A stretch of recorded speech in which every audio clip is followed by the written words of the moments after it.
Hey, what's up? Otaku Mike here. Let's talk about Daredevil, Cold Day in Hell, issue number 2.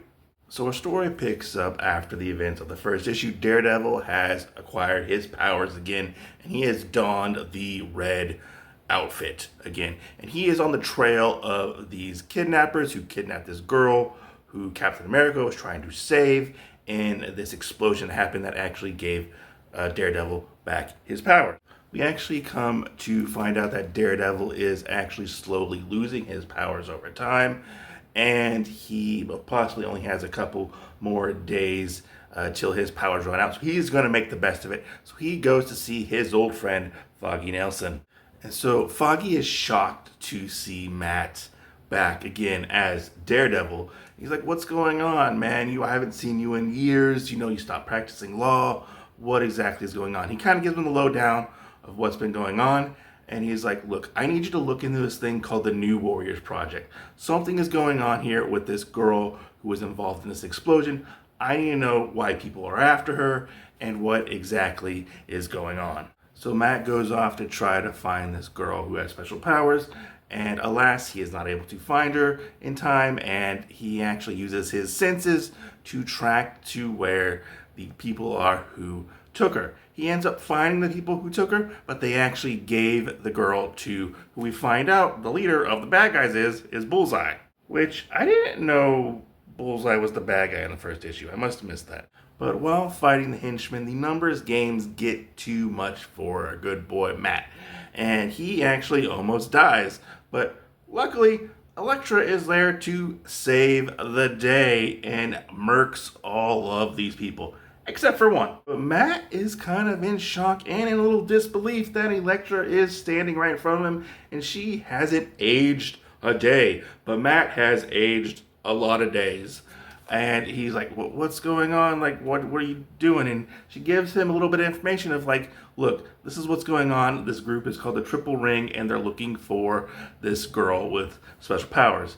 And Foggy ends up calling Matt, being, "Look, the New Warrior program was this program that the government had during the war where they were trying to create new super soldiers with gamma radiation, super soldier serum, stuff like that.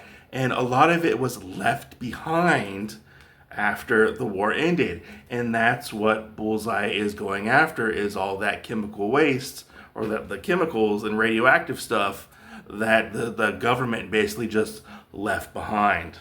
Oh, and he has the girl with special powers, and he has hooked her up to this crazy looking machine, and she might be a living battery. I don't know. All right, so let's take a look at the internal artwork. One little thing I like is Daredevil's stitching on his costume. It very much is like he constantly had to stitch his costume up and did not have any backups. But there is your creative team for issue 2 right there. And man, I just have to say, I love this artwork so much. It has a grittiness to it, a rawness to it. I love the colors. I love the panel layout. It very much, and this might sound really weird to say, but it kind of reminds me at points of Frank Miller, but Frank Miller when Frank Miller was really good, and not the stuff that we're getting nowadays.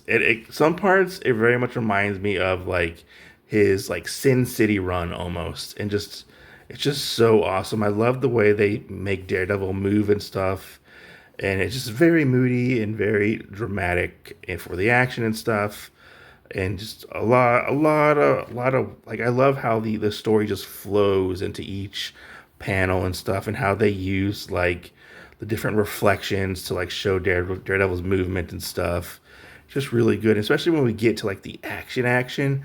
Man, it is really good, and it does not pull its punches. Daredevil does not pull his punches in this issue, and it is so violent. Like this picture right here. And when we get into this where Daredevil's fighting, it definitely reminds me of like Sin City Frank Miller. And I could have been like, this was drawn by Frank Miller, maybe with some help. I don't know. But I believe it's not done by Frank Miller. But it just gave me so much like Frank Miller vibes. But I am here for it, and I love this artwork. I would love to see this in like a prestige format. Like that would be so amazing to get like giant comic panels of this. It's just beautiful. It's raw. It's gritty, and I am definitely here for it. Bullseye looks so creepy. He looks like a wrinkly ball sack. I'm not gonna lie, a wrinkly ball sack that had a baby with Mr. Burns. I just have to say this was a phenomenal second issue. And boy, it was really good, and it was left me with a lot of different questions that I need answers, and I'll probably get them all answered in the final issue, which is issue 3. But this was so much fun. I love the mystery that they're definitely setting up, and they're definitely giving us little breadcrumbs here and there of like answers to a lot of questions I feel like we all have. It's really interesting to see how Matt is dealing with the situation at hand of, facing his own possible mortality and aging and trying to get back into the game of being Daredevil with such a limited time left on the clock of him not having powers. It's really interesting to see also in this parts of this book, his powers actually are waning a little bit here and there depending on the situation that he's in. So he's definitely at a disadvantage. And to see Elektra pop back up and what her role in this is gonna be, I am all in for this, because this seems like very much like old school Daredevil, and I am all for it. Like Frank Miller Daredevil. I feel like this could possibly fit into the Frank Miller run. Maybe. I don't know. I might be stretching things a little bit here and there. But just all the action was well done. It was well paced.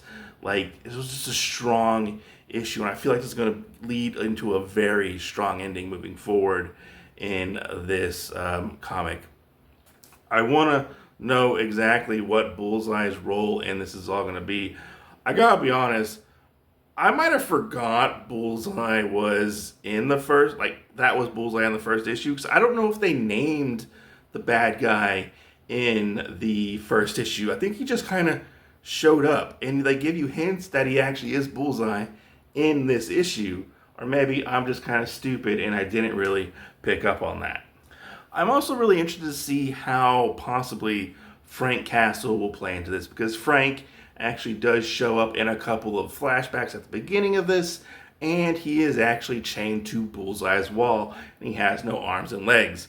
So I'm curious, will he get artificial arms and legs and possibly join our good friend Daredevil in one last stand? I would like to see. And I want to know why Elektra is not old.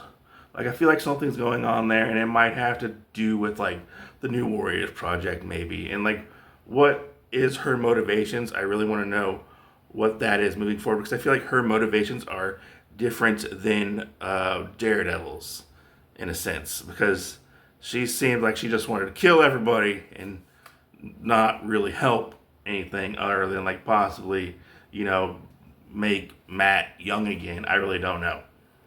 But like I said, solid second issue.